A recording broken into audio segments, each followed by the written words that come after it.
invites anyway to begin with. I have to do invites once I get coverage. There we go. Have to send invites, so it'll be a minute. I mean, I'm on, but.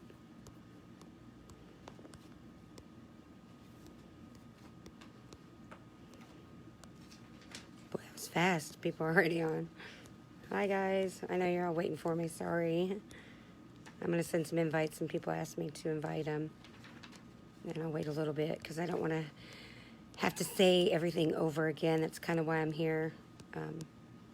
Doing it all at once because it's just a little bit easier than trying to go through emails or messages and catch everybody up. So, hello, hello, hello. Love you, babe. Mwah. See you in a little bit. I can't see everybody yet, but I will come back and say hi here in a minute.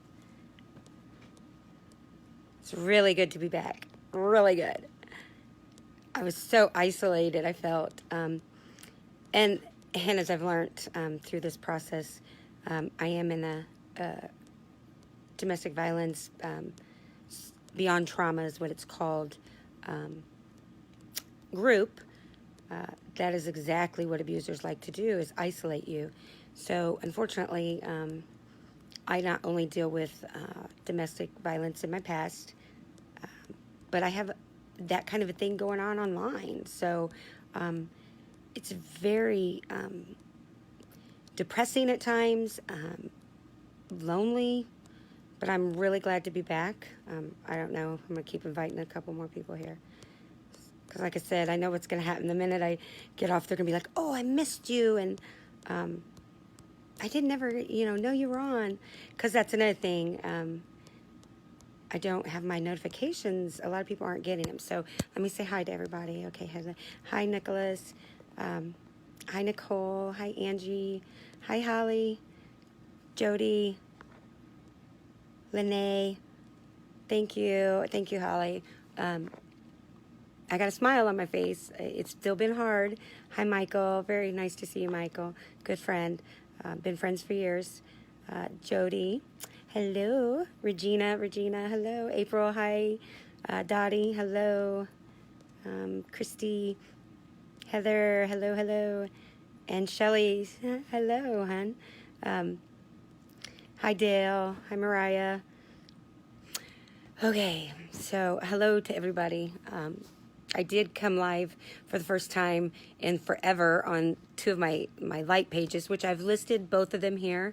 I even tried to open a new one, Jamie Sparks. That's my maiden name. And I got really booted off right away. So thank you. Well rested and finer than ever. Thank you, Delanio. And I love Florida. I want to move there still. I'm going to put this up here. I'm using our art. Here, hold on. Let me see if that might not be. Hold on. I'm using our art easels. Hello. All right. First of all, season's greetings. Happy holidays to everybody. It was a really hard Thanksgiving for me and the kids. If you're here and you don't know my story, I'll just kind of briefly. I am an activist and advocate for family rights, have been for the last 3 years now. I started in November of 2017. Never intended to be here. Fought to establish and maintain the rights that our families have in raising our children, but I specialize in DCS, CPS, family courts, and I specialize in, unfortunately, all their corruption. With that, I have developed a very nasty group of haters. I'll just leave it at that. I've had to overcome that to begin with the constant stalking and harassment for the last 2.5 years of those 3 years. It's been very difficult. They have come into my life and physically, emotionally, mentally harmed me and my children. In the name, they state for my children. But it has been since May of 2020, after 4 false reports, totally ridiculous claims to DCS here in Indiana. They were finally able to take my kids. And I'll say it again. They want to say it in court that I call it kidnapping and this and that. Absolutely, they kidnapped my children. I'm not going to get into the case itself. I am going to do that in a different setting. I am in the process of getting my children home, which has been one of the hardest cases that I've had to deal with. I've helped families all over the United States. I've been in Florida, Texas. I've been as far as Alaska. I have a little gal that calls me Mimi out there, my little Eskimo baby. I have made mistakes, absolutely. I did not plan to be in this position ever. I never planned to do this for my life. I had modeled, acted, owned a company, done promotions, clothing line, and a modeling group for over 10 years, and I retired. I have some disabilities, so I figured when something came up with my daughter 3 years ago that this was actually my purpose, and that 24 years ago when I had to deal with the same thing, a high-profile case with my first daughter, that was the purpose of that as well, is to take those things that God put me here on this earth for and make a difference in this world before I leave it. Again, I've made a lot of mistakes. I am not an expert at this, but I've been blessed with having some of the top, advocates and activists and what I call warriors for our families across the United States that have mentored, loved, lifted, and tried to help me. We're all humans. We all make mistakes. We try things, and sometimes they do not work. And unfortunately, every case is different. Every case is unique. There is not one set way to get your children home. There has been times that I have not succeeded in helping that a family get their kids home, or it has taken longer, or I've made mistakes along the way, but I've never harmed any children. I've never harmed a family intentionally. I've tried to do everything that I could and take the things that I have learned and utilize them. I want to say fine-tune them and just try to give the best support and lead people in the best way that I can. May 2020 was a horrific time for me, a time that I never thought would happen. My children are well taken care of. Did I work too much sometimes? Yes. Did I maybe not see exactly how much this was taking over my time? Yes, it is very hard to say no to people when you are their only hope, their last hope, or they're in so much need and so much hurt and so much pain and at risk and in danger of losing their family. These families are being destructed by the thousands all across the United States, and it's not okay. It's not. I have never been one to be silent, and I saw that on here, never be silent. I've had to tell myself my whole life to shut up in my own head until the day I realized that God had intended for me to do this. I went back and found some of the paperwork and a little diary that I had kept 24 years ago when I was facing DCS as a very young girl. And again, the same circumstances, very unfair. Never once did my child she was not neglected. She was not harmed, especially by me. The gentleman is still a police officer to this day and was found not guilty in a criminal court. So he actually did have due process, and it worked. However, I lost custody of my daughter forever. And when I read some of those things that I had written, it hit me even more. I was made to be here, to be who I am. So for those that don't like it, I'm really sorry. Talk to the big man. Words that I said, I am. The things that I said I wanted to be, I am. When my daughter was faced with DCS, was October of 2017. I was like, oh, no, no, this isn't going to happen again. And I was able to, after 2 weeks, a illegal interview, all my rights being trampled, I was still able to get the case closed like it should have been. It was a simple scratch, but it made me want to continue to help people. And that is why I started a foundation. Again, not an expert, never had a nonprofit. I had a modeling group and biker babes and clothes and traveled and sold pictures and autographs, you know. But I knew that something needed to be done. So for the last 3 years, that is what I've tried to do. I'm really sad, and it's upsetting, but more sad that so many people would stand in the way of people that are trying to help instead of loving, lifting, empowering, and bringing them forward and marching together, uniting together to make a difference. I have successfully, till this time, had successfully been able to get CPS's false allegation calls, 3 different investigations closed and done, not unsubstantiated, as they should be. This time, it was different. And I never thought that it would happen to me. I felt like I had trained, and yes, I'm going to say it, trained my children to know what to do in these circumstances.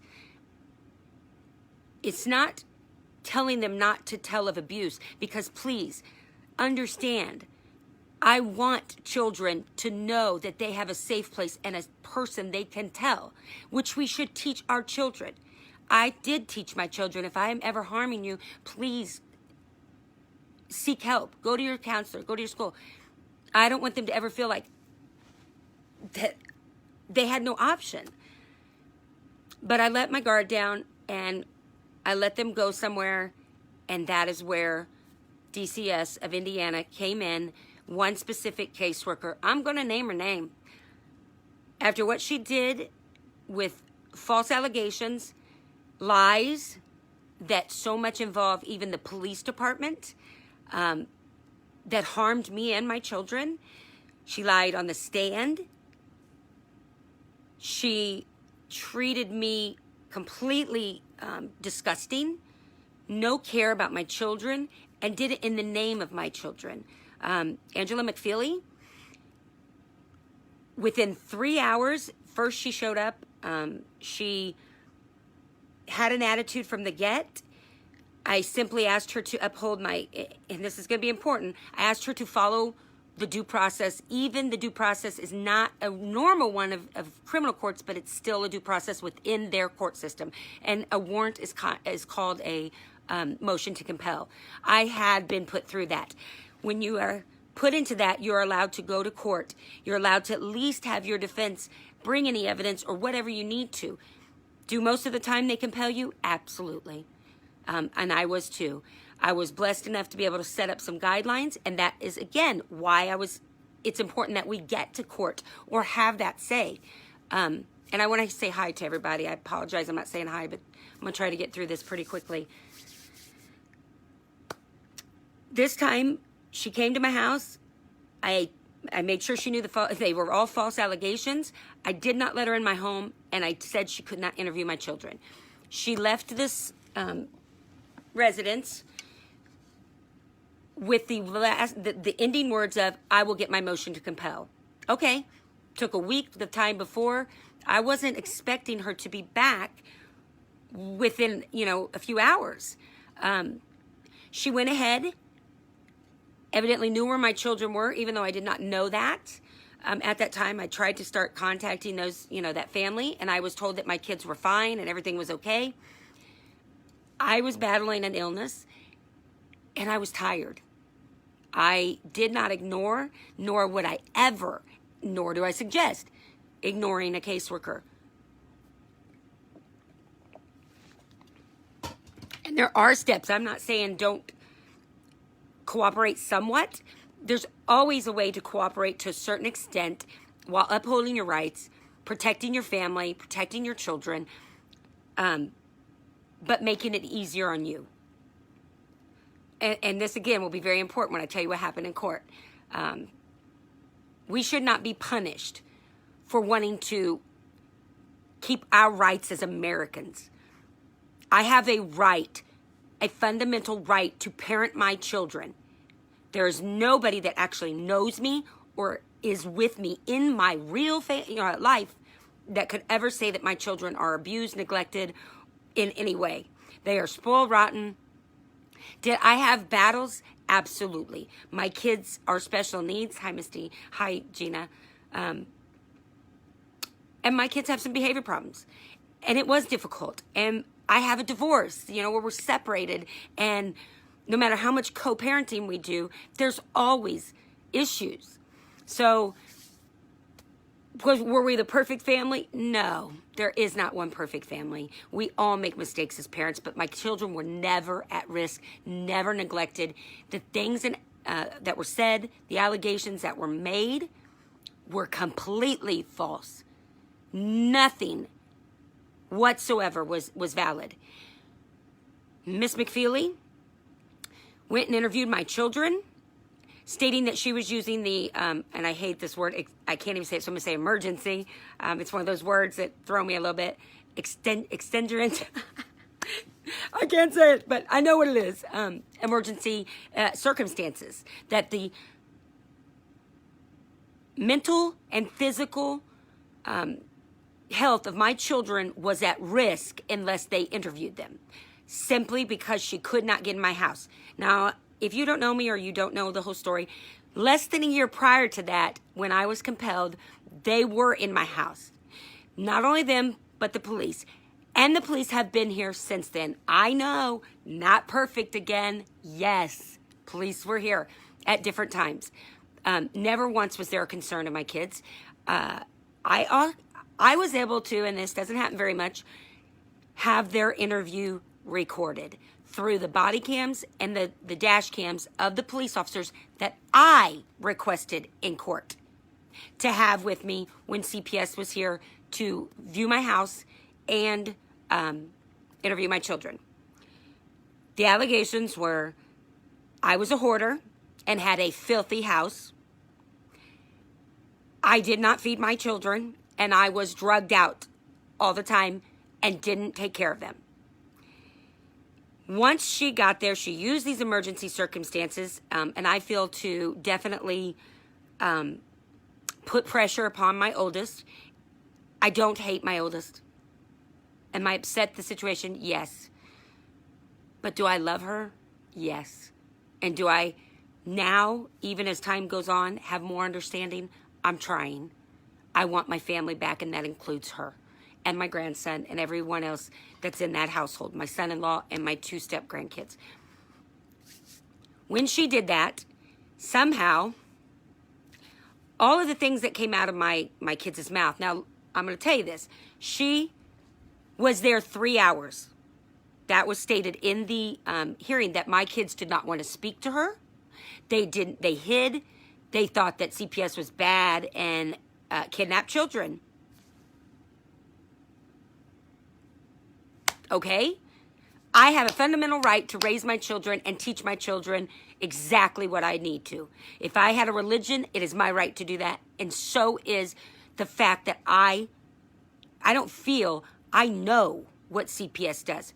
Is it all bad? No. Have I learned some things about CPS to change my mind on how certain people are or circumstances are? Yes, I have. I have taken and grown from this, and I will continue. And I have seen some of the best people, the people that have been on my side come from them.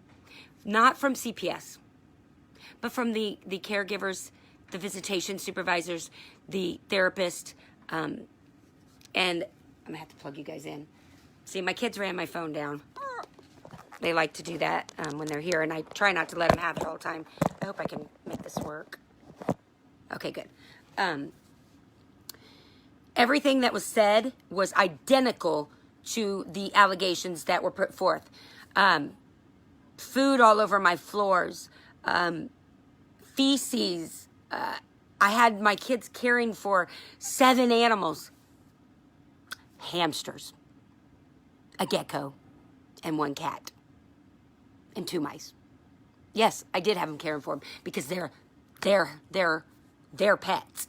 And how do we teach our children, hi PJ, to be productive people when they're adults?